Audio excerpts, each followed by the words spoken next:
Here is a close-up of the adorable fabric I'm using. I found this at Hobby Lobby, pinks and yellows, and it's in like a flower garden quilt block pattern, the hexagons. I love it. I had never seen it before. I saw this and I got it the first time. I absolutely love it. And I think it's enough beehive theme-ish, even though it's got some pink in it. I used some ribbon spools and a jar lid. You need a couple different graduating sizes of circles. So if you have a template for that, you can certainly use that. I didn't, so I just grabbed some round objects that were close by that I could use. And I ended up doing 3 different sizes. I did 2 of the same middle size. I had one that I'd seen on Pinterest, and so I did check that one just to see how many circles they used versus I checked a couple different ones to see how many circles I needed. So I ended up just going with 4, thinking I could always add bigger ones to the bottom if I didn't like the way it looked. So once I got those all drawn on, I went ahead and cut them out.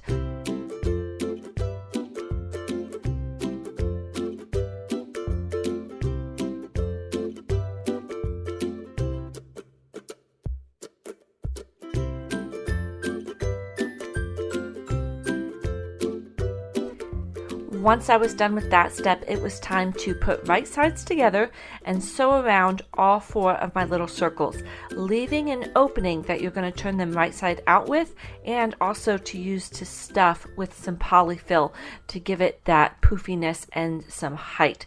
So go slow around the corners, but that did not take long at all. Then it was clipping the threads and then turning them right side out. I like to use a chopstick for this because it makes it really easy.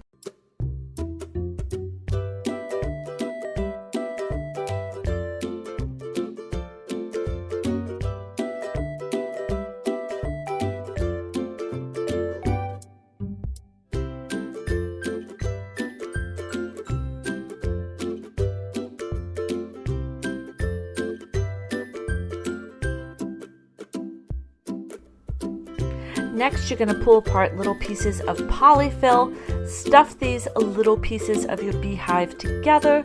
I like to use little pieces and then just go add little pieces as they go versus trying to stick a whole big thing in there. I think this is going to turn out so cute, and I will say I kind of stuffed them and then worked them around, went back, saw if I liked it. I ended up adding polyfill to, I think, the bottom layer after I had stuffed all of them. Just work around until you like it. Our little beehive is working so well. I debated putting a smaller one on the bottom just to give it kind of more of a beehive shape instead of just straight graduating, but I decided against that and just stacked them up in the graduating sizes. So I absolutely love the way this works. I moved it around until I was really happy with the arrangement.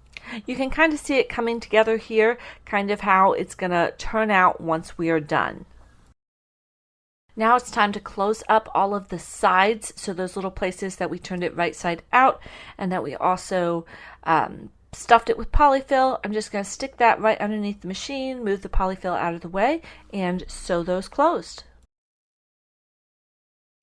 It was time to pull out buttons and decide which button I wanted to use. I have a whole jar of buttons. They're not very colorful, so I definitely need to pick up some more buttons so I can have a different color assortment at Hobby Lobby, because I've got some projects in mind with more buttons. But for this, I did have a couple of yellow buttons that I could use, even some pinks, but I went with the yellow, and I just tried a couple different ones, saw which one I liked, chose that one. And then it was time to get a needle and thread and sew all of this beehive, all of the beehive layers together.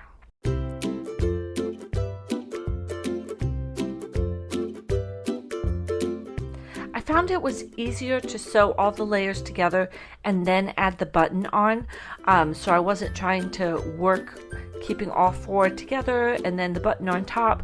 So I just sewed each layer together, and then once they were all pretty well sewn together, I went ahead and added the button on top.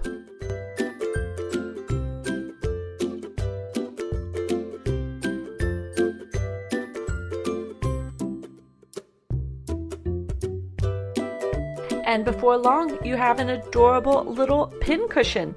I made sure to put all of the places that I sewed it closed on the back of my pin cushion, so they're all lined up and you can't see them from the front. Now, I wish I had little bee pins, but I don't. I only have butterfly pins, so I picked some coordinating butterfly pins, and this is how it turned out. I absolutely love this. I think it's so bright and cheery. It brings me so much joy. Thanks so much for watching, and I hope you go sew one for yourself. Bye.